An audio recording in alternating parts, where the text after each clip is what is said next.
भोजन और भजन जब तक जीव के जीवन में पवित्र नहीं होंगे तब तक हमें कल्याण प्राप्त होने वाला नहीं है, हम सुखी रहने वाले नहीं। इसलिए भोजन हमेशा पश्चिम मुख करके या उत्तर मुख करके करना चाहिए, इधर मुंह करके या इधर मुंह करके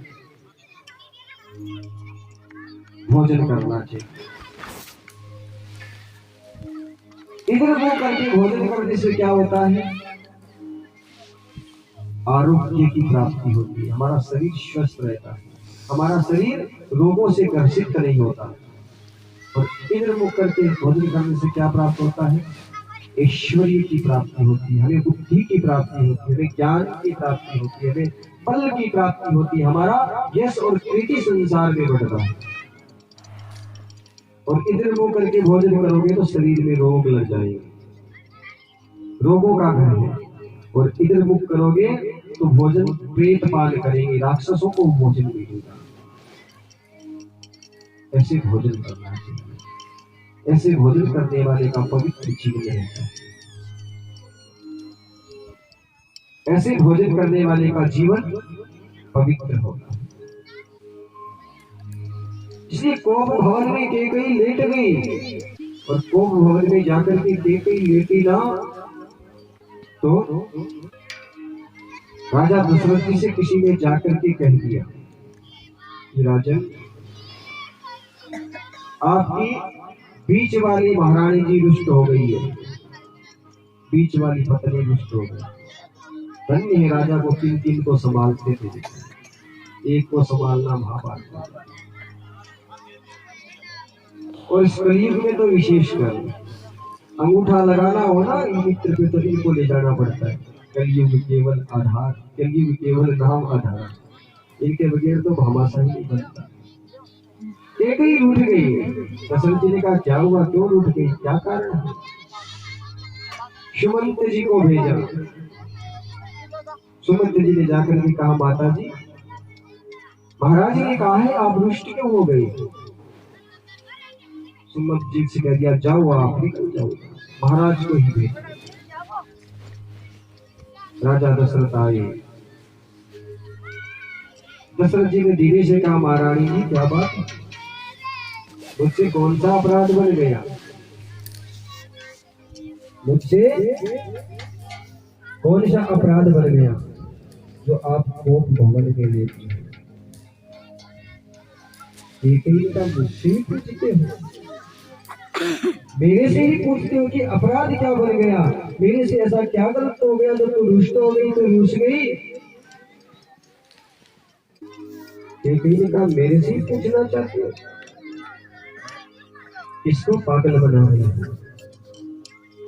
अरे श्रीमती जी बताओ तो सही, मैंने क्या पागल बना। अच्छा नीचे नीचे मेरी जड़ काट रहे हो, तुम मुझसे किनारा करना चाहती हो, तुम चाहते हो कि तुम्हारा राम राजा बन जाए और भरत ननिहाल चला गया और पीछे से कैकेयी को भी निकाल दूं। पर राजा ऐसा मैं मेरे जीते जी होने नहीं दूंगी,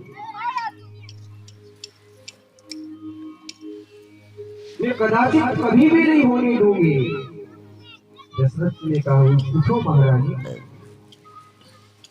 राम तेरा ही तो, राम तेरा ही तो बेटा है, राम तेरा ही तो लाल है, तू ही तो राम को रखती है, तू ही तो राम को भोजन करवाती थी। सीता आ गई घर में, फिर भी कैकेयी ही राम को भोजन बना करके करवाती। और तू कहती है राम राजा नहीं बनती।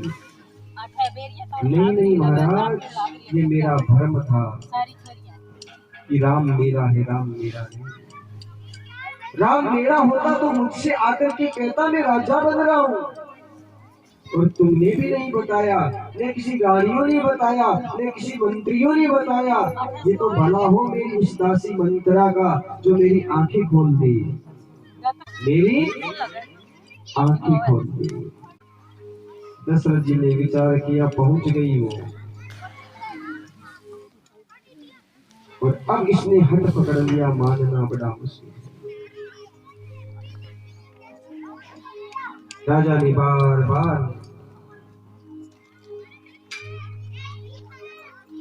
समझाया। दशरथ ने कहा कि भरत सरिस प्रिय को जगमाई, भरत से प्रिय मुझे कुछ नहीं है। रानी ने कहा झूठ का प्रेम है, मैं नहीं मानती, मैं नहीं मानती। तो दशरथ ने कहा कैसे मानोगी? ये मानोगी तब राम राजा नहीं हो, राम राजा। दशरथ जी ने बार बार कहा क्या कहती, तुम्हारे मुख से शोभा नहीं देता। ये कहीं जानती है आज मैं बदल गई तो राम का जीवन बिगड़ जाएगा। तो राम को कोई जानेगा नहीं, राम जिस काम के लिए आए ना वो काम कर नहीं पाए। आज मैं ठाट कर ही बैठी हूँ कि राम को वनवास दिला करके। एक ही ने कहा नहीं, मैं तो मेरा बेटा भरत राजा बने, मेरे भरत को राजा बनना देखना चाहता हूँ। राजा दशरथ ने म्यान से तलवार निकाली और कैकेयी से कहा कैकेयी ये तलवार है और इस राजा की धड़ को शरीर से अलग कर दे। इस शोभा नहीं देता कि राम के होते भरत को राजा बना। कैकेयी ने कहा अच्छा राजा, भूल गए मेरे पिता से वचन दिया था कि कैकेयी का ही बेटा राजा होगा। दशरथ कांपने लगे। हाँ, कहाँ गई तुम्हारी रघुकुल की रीत, कहाँ गई तुम्हारी मर्यादाएं?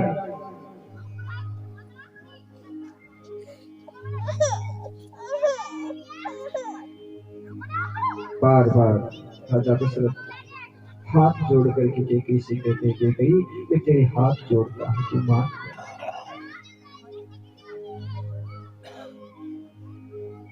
मस्तक पकड़ करके राजा बैठ जाते हैं। कैकेयी तुम मेरे कौन सा फल लेगी? भरत मुझे प्रिय है, भरत सरिस प्रिय मोई जगमाई, भरत से प्रिय मेरे संसार में कुछ भी नहीं है। मुझे राम से भी अच्छा लगता है, पर मर्यादा है, नियम है कि ज्येष्ठ पुत्र ही राज्य का अधिकारी बनना चाहिए। कैकेयी कहीं मैंने नहीं जानता।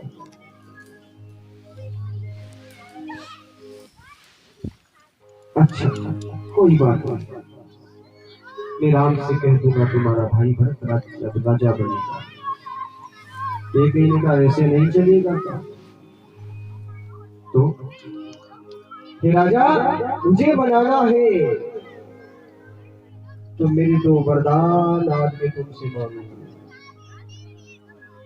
कौन से वरदान? कहां के वरदान? कब के मांगे वरदान? क्यों मांगे वरदान? चतुर्वास संग्राम हो रहा है,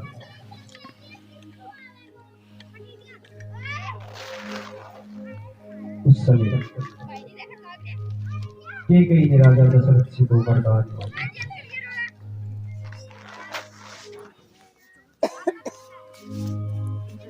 जब राजा दशरथ का रथ का पहिया धरती में धस गया और कैकेयी बहुत बड़ी योद्धा थी, कैकेयी के सम्मान कोई योद्धा नहीं, इतनी बलशाली इतनी ताकतवर, और कैकेयी के सम्मान कोई बुद्धि वाली स्त्री नहीं थी।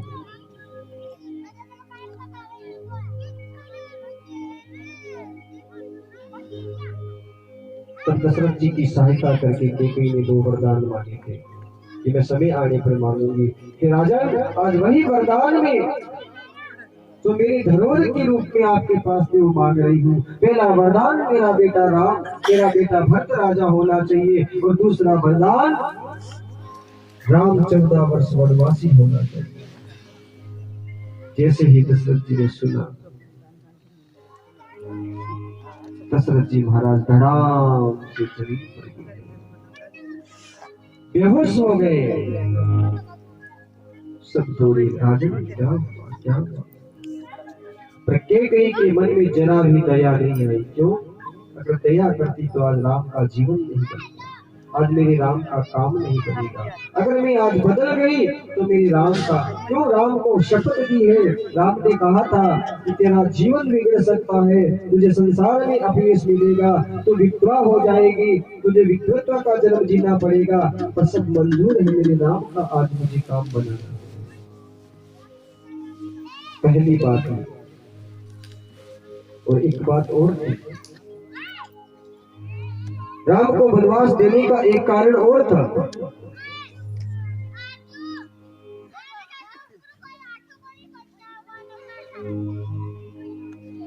वैसे तो शास्त्रों में अनेक कारण बताए,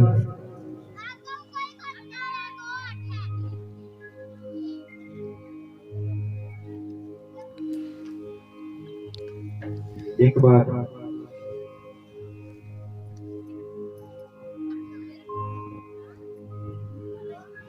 कैकेयी और राजा दशरथ कहीं जा रहे थे।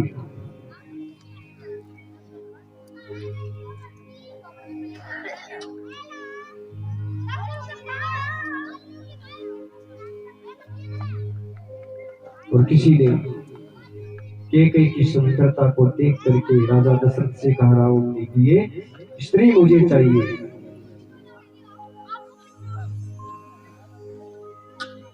तो दशरथ ने विचार किया, अगर मेरी रानी कैकेयी को यहाँ छोड़ दूंगा तो मुझे यश मिलेगा, अपकीर्ति मिलेगी। किससे? बाली से। बाली भी बड़ा बलवान था, योद्धा था। राजा दशरथ गए बाली के पास, तो बाली ने दशरथ से कहा कि राजा तुम अपनी अयोध्या में चले जाओ और कैकेयी को यहाँ छोड़ दो। युद्ध दशरथ बाली से लड़ नहीं पाते। अब राजा दशरथ असमझ में पड़ गए। राजा दशरथ ने कैकेयी से कहा, मैं क्या करूं बताओ। बाली कहता है कि कैकेयी को यहाँ छोड़ दो, अगर तुम्हें यहाँ छोड़ दूंगा तो मैं अयोध्या में जवाब क्या दूंगा, तुम्हारे पिता को जवाब क्या दूंगा। कैकेयी बड़ी विद्वान थी, बुद्धिमता थी। कैकेयी ने कहा, महाराज ऐसा करो, इस बाली के पास अपना मुकुट छोड़ दो। दशरथ ने सर पर रख करके उस मुकुट को छोड़ दिया और कैकेयी ने कह दिया, एक समय आएगा ये मुकुट मेरा ही बेटा ले जाएगा, मेरा ही वंशज ले जाएगा। वही मुकुट रावण के पास था। जब बाली ने रावण को 6 महीने अपने बगल में रखा था, 24 घंटे बगल में नहीं रखता था, कहीं जाता था बंदी बना के चला जाता था। जब रावण को 6 महीने तक बंदी बना करके बाली ने रखा, और जब बाली कहीं गया हुआ था तो बाली की पत्नी ने रावण को छोड़ दिया था कि भाग जाओ नहीं तो मारेगा। उस समय बाली का जो मुकुट था, जो राजा दशरथ छोड़ करके गए थे, वो मुकुट रावण लेकर के लंका में चला गया। इसलिए पहले भगवान ने सुग्रीव की सहायता करके बाली का वध किया। बाली को मार करके भगवान लंका में गए और लंका से अपने पिता का मुकुट लेकर के वापस आए। इसलिए भगवान को वनवास मिला।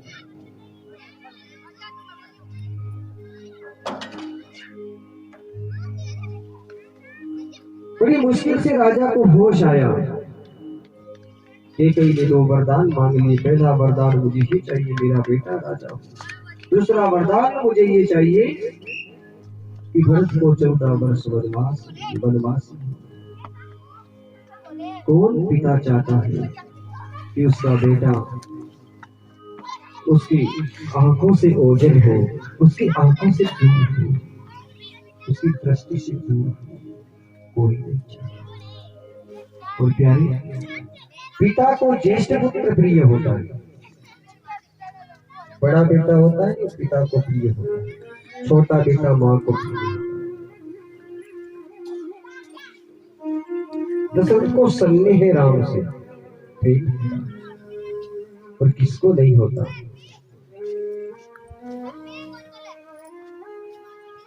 प्रभु से प्रेम किसको नहीं होता। जो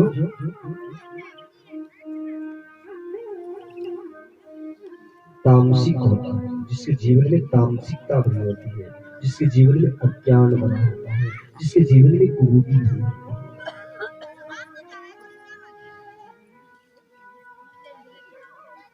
जिसके जीवन में अंधकार भरा होता है। राम सभी के स्नेही है,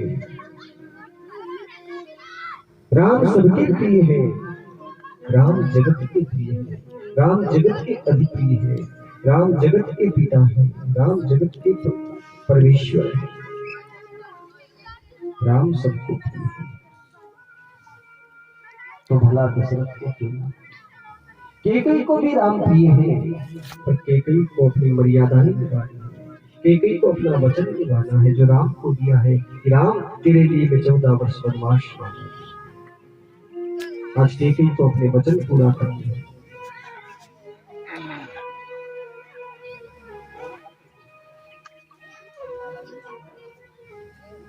आज कैकेयी को राम से दिए वचनों को निभाना है कि राम ने जो कहा था, माँ तू मेरे लिए 14 वर्ष का वनवास मांग लेना। आज कैकेयी को बात याद है, अगर मैं मेरे राम के लिए वनवास नहीं मांगूंगी तो मेरा राम अपना जो काम है, जो लीला करने आए हैं, वो लीला नहीं कर पाएगा। पर दशरथ को इस बात का पता नहीं।